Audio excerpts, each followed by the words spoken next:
જામનગરના તંત્ર પાસે નથી પાણીનું બિલ ચૂકવવાના પૈસા।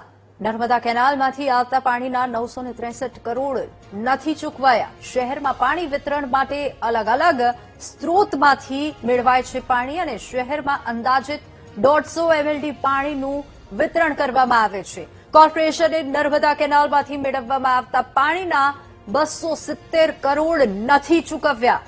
ઊંડ 1 રસોઈ માફ કરજો સસોઈ અને આજી 3 અને નર્મદા સહિત કુલ 963 કરોડથી વધુના બિલ ચૂકવવાના બાકી છે। કોર્પોરેશને કરોડોની આવક હોવા છતાં ચૂકવણું બાકી કેમ તે સૌથી મોટો સવાલ અહીંયા ઉભો થાય છે।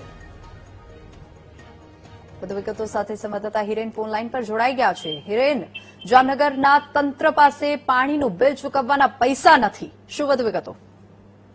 જીવીની ચોક્કસ જણાવી દો કે જે મહાનગરપાલિકા દ્વારા જે અધિકારી દ્વારા જણાવવામાં આવ્યા અનુસાર જે હાલ જો વાત કરવામાં આવે તો મહાનગરપાલિકા દ્વારા નર્મદા ઊંડ 1 તેમજ જે જુદી જુદી 3 સિંચાઈ યોજના છે તેની પાસેથી પાણી લેવામાં આવે છે અને રોજ જે મહાનગરપાલિકાનો જે વિસ્તાર છે ત્યાં પાણી વિતરણ કરવામાં આવે છે। પરંતુ જે આ પાણીના જે પૈસા ચૂકવવાની વાત આવે છે ત્યારે 900 કરોડ જેવું દેણું મહાનગરપાલિકા ઉપર ચડત હોવાનું જે વિગતો સામે આવી રહી છે તેને લઈને અનેક સવાલો ઉઠી રહ્યા છે।